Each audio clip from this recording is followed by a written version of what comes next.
વડોદરા શહેરમાં સક્ષમ શાળા એવોર્ડ 2024-25 અંતર્ગત વિજેતા શાળાઓને રોકડ પુરસ્કાર અને સન્માન અર્પણ કરવામાં આવ્યા.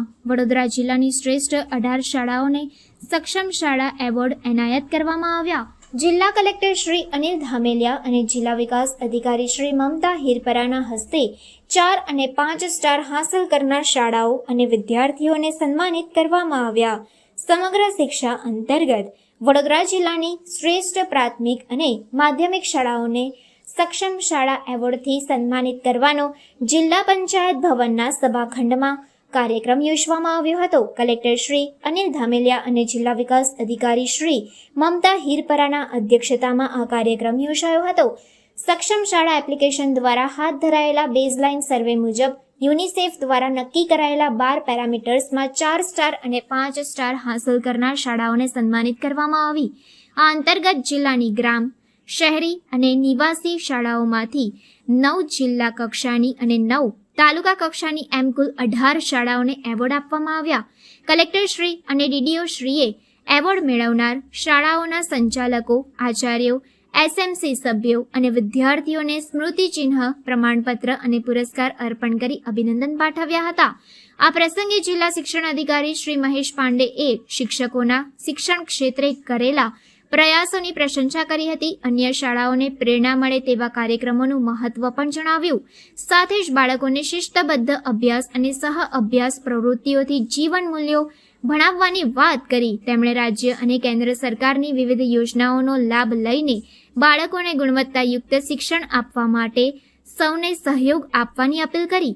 આ પ્રસંગે જિલ્લા શિક્ષણ સમિતિના ચેરમેન, શિક્ષણ ક્ષેત્રમાં વિવિધ સંઘના સભ્યો, શાળાના આચાર્યો, વિદ્યાર્થીઓ, એસએમસી સભ્યો, સીઆરસી, બીઆરસી અને પદાધિકારીઓ ઉપસ્થિત રહ્યા હતા.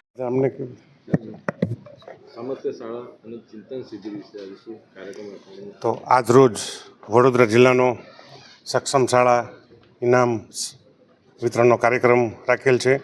આજના સક્ષમ શાળા ઇનામ વિતરણ અને ચિંતન શિબિરમાં માનનીય જિલ્લાના વડા કલેક્ટર સાહેબ અનિલ ધામેલિયા સાહેબ, આ સમિતિના અધ્યક્ષ માનનીય જિલ્લા વિકાસ અધિકારી શ્રી મમતાબેન હિરપરા સાહેબ, શિક્ષણ સમિતિના ચેરમેન શ્રી જિગ્નેશભાઈ વસાવા, દંડક સાહેબ તેમજ સંઘના પ્રમુખ મંત્રીશ્રીઓ, એ ઉપરાંત તમામ સીઆરસી, બીઆરસીઓ, ટીપીઓ શ્રી, ઈઆઈ શ્રીઓ આ કાર્યક્રમમાં હાજર રહેલ છે. આમ જોવા જઈએ તો આ કાર્યક્રમમાં 4 આયામ છે અને એમાં 4 આયામમાં સ્થાયીમાં વર્તન, સંચાલન અને સમાવેશ થાય છે. સ્વચ્છતામાં પાણી, શૌચાલય અને આરોગ્ય જેવા વિભાગનો સમાવેશ થાય છે. હરિત વિભાગમાં હવા, જમીન, ઉર્જા જેવી વિભાગનો સમાવેશ થાય છે.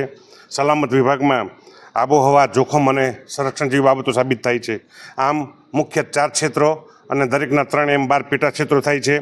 એમાં 100 જેટલા પ્રશ્નો હોય છે, ઓનલાઈન જોવાના હોય છે. એમાં ટોટલ 225નો સ્કોરમાંથી એનું ગુણાંકન અને માર્કિંગ શાળાઓ કરે છે, જેના આધારે તાલુકાની ટીમ અને જિલ્લાની ટીમ એનું વેરીફાઈ કરે છે અને અંતે જે સૌથી સારામાં સારો સ્કોર મેળવ્યો હોય એવી જિલ્લા કક્ષાની 9 અને તાલુકા કક્ષાની 9 એમ સક્ષમ શાળાઓનું આજે સન્માન થયેલ છે, જેમાં ગ્રામીણ ક્ષેત્ર, શહેરી ક્ષેત્ર અને તેમજ નિવાસી શાળાઓનો પણ સમાવેશ થયેલ છે. Thank you. જય હિન્દ. વંદે માતરમ.